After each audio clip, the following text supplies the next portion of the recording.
Hi, I'm Peter Fairfield. Welcome to a windy afternoon on a mountainside in northern, where the heck are we? New Mexico, outside of Santa Fe.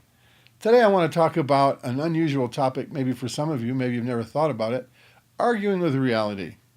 Wait, I don't argue with reality, maybe you think, but maybe that's the first step in realizing that pretty much all of us do argue with reality.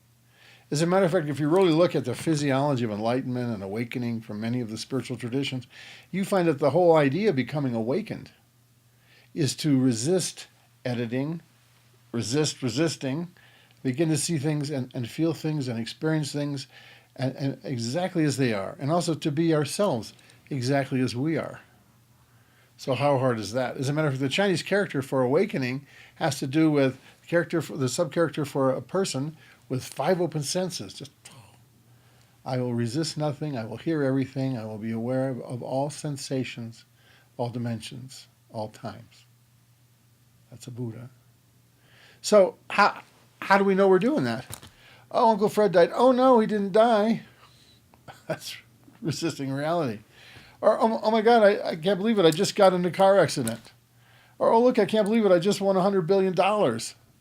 Our first reaction is to buffer often the experience of what's happening. Now, a lot of this is because we come from families where too much stimulation, or a world where we can't get too excited or too happy or too sexual or too angry, whatever. But we find that most of those resistance, most of those shells that keep us from the fullness of our being are artificial, and eventually, as we get used to more and more freedom, they become really unnecessary. So when we think about reality, it's who we are as one level. So we have our family patterning, the things we learned even from the womb to experience, not to experience, to accentuate, to cover over. The things that our society tells us, our parents tell us, our grandparents tell us, school tells us, don't be this, be that. And yet, who are we? What's the nature of my real self? That's at least a deeper level of reality. And sometimes it takes a while to get there, but we find that life gets so simple.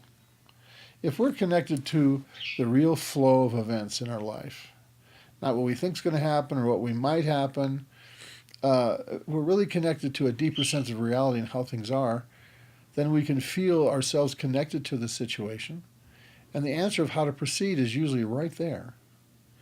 If we don't know what to do, it's usually because it's exhibiting a certain sense of disconnect about how we respond or what to do or what we know, what's okay, what's not okay. Who am I? What do I do? Help! We don't need to go help if we're connected to the flow of reality. Now, there are many realities in a certain sense, but for what we're talking about, there's a sense of who I am and what is really happening right now. Now, I think many of us have experienced people, like we say one thing and someone says, oh, well, I'm sorry we're going to be 5 minutes late. And somebody says, I'm sorry. What do you mean? Didn't you just say it was my fault? No, I didn't say that. So many of us edit what's going on. There have been major political events in the last year, and we were all dumbfounded about what happened. We couldn't believe it, no matter which side of the fence you were on.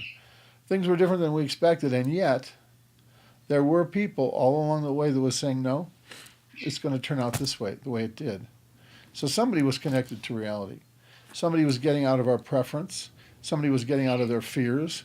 Somebody was getting out of their assumptions or their hopes and really paying attention to what is.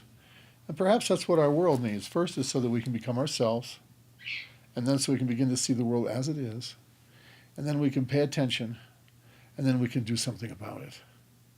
So we'll be talking more about this, but this is Arguing with Reality number 1. We'll probably get to Arguing with Reality 178 before we're done. This is the first one. Thank you so much for listening. If you have questions or comments, please email me, write me, or call me. I'd love to hear from you. Thank you.